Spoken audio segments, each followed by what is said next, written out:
Women's, मैं जो ये सीरीज शुरू हुई है वुमेन्स के ऊपर, गर्ल्स के ऊपर, लेडीजों के ऊपर, स्त्रियों के ऊपर, बहनों के ऊपर जो विशेष ये टीचिंग्स शुरू हुई हैं, मैं बिलीव करती हूँ कि इन टीचिंग्स के द्वारा जो लड़कियां हैं, जो वुमेन्स हैं, वो शैतान के चुंगल को तोड़ती हुई आजाद होंगी। ये मैं बिलीव करती हूँ, क्योंकि बाइबल कहती है कि परमेश्वर के वचन में इतनी ताकत है, परमेश्वर के वचन में इतनी पावर है कि वो हर चीज को अलग करके फाड़ने की ताकत को रखता है। परमेश्वर का जो वचन है ना, वो स्वर्ग खोलने की ताकत को रखता है। परमेश्वर का जो वचन है वो लाइफ को पूरी तरह से ट्रांसफॉर्म करने की ताकत को रखता है, जब एक व्यक्ति परमेश्वर के वचन को सीरियसली सुनता है। हालेलुया। वुमेन्स इतनी ज्यादा वीक नहीं है जितना उन्होंने आज अपने आप को समझ रखा है। वुमेन्स इतनी ज्यादा डम्ब और बेवकूफ भी नहीं है जितना उन्होंने आज अपने आप को बना लिया है।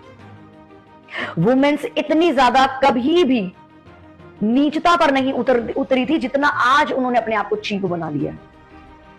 वुमेन्स कभी भी इमोशनल इतना वीक नहीं बनाई गई थी जितना उन्होंने आज अपने आप को इमोशनल वीक बना लिया। बाइबल में लिखा कि परमेश्वर ने वुमेन्स को एक रॉयल जाति बना के खड़ा किया था।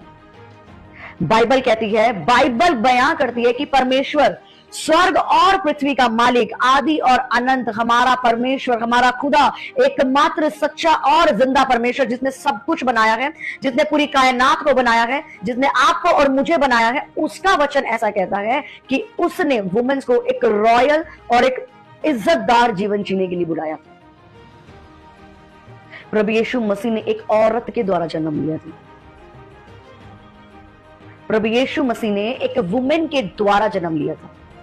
प्रभु यीशु मसीह का प्रचार करने वाली भी एक औरत थी, जो पहले जो तीसरे दिन कब्र पे जाके खड़ी हो गई थी कि यीशु मसीह ने कहा था कि वो जी उठेगा। वो यीशु मसीह की कब्र पे जाके उसका इंतजार करती है और प्रभु यीशु मसीह उसको कहते कि जा मेरे चेलों को जाकर के बता दे कि मैं जीवित हूं। एक औरत ने ही फर्स्ट प्रचार शुरू किया। एक औरत ने यीशु मसीह को जन्म दिया। एक औरत, रानी एस्तर, बाइबल बताती है, इतनी बोल्ड, इतनी दिलेर वो लेडीज थी जिसने अपनी प्रार्थनाओं के कारण, परमेश्वर से मिलने वाले अनुग्रह के कारण पूरी यहूदी कौम का उद्धार करा दिया। एक वुमेन ने।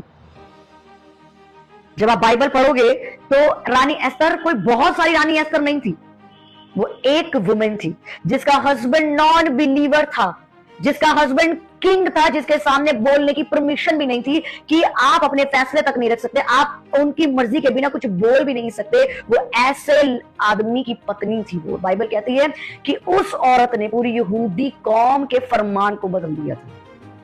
इतनी ताकतवर बनाई है परमेश्वर ने वुमेन्स।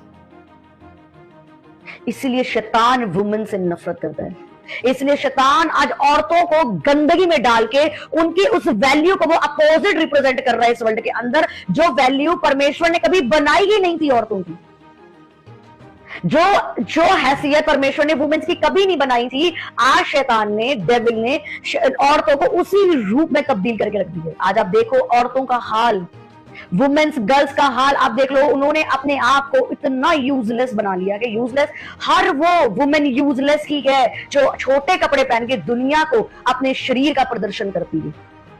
हर वो लड़की यूजलेस ही है जो अपने शरीर की खुद इज्जत नहीं करती, जो हर किसी के साथ सो लेती है, जो हर किसी के साथ रिलेशनशिप में आ जाती है, जिसका कोई ईमान नहीं है, जिसको कपड़े पहनने की तहजीब नहीं है, जिसको ये नहीं पता कि मेरे शरीर का ये अंग दिख रहा है और मुझे इस शरीर को ढकना है, बट वो इस चीज को भी क्लैरिफाई करती है, we are living in a freedom country.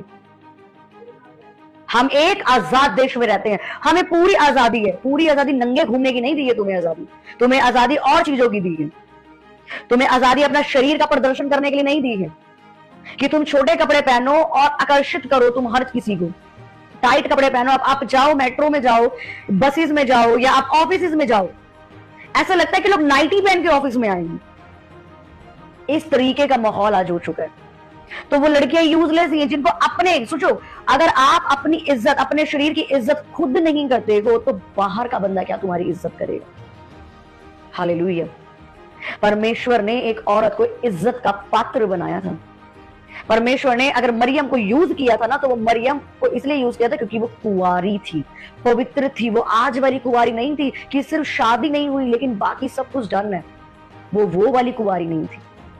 It doesn't matter, वो एक अलग मैटर है कि आप यीशु मसीह को नहीं जानते हैं और आपने पाप किया है और आप अंधकार में थे, आप नहीं जानते थे, तो आपसे गलती भी हो गई, तो परमेश्वर आपको धो के साफ करेगा। लेकिन खुदा को चाहने के बाद भी अगर आप यही सब कर रहे हैं, सो आप एक यूजलेस है परमेश्वर की नजर में।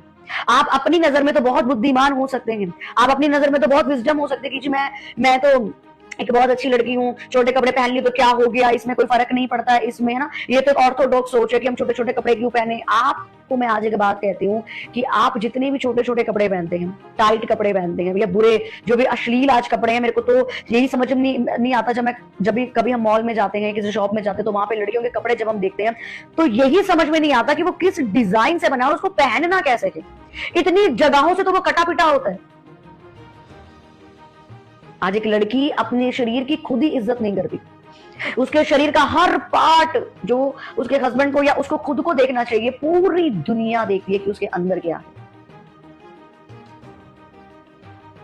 अगर शैतान खुलेआम गंदगी फैला सकता है, तो मैं खुलेआम गंदगी को रोकने का प्रचार भी कर सकती हूँ।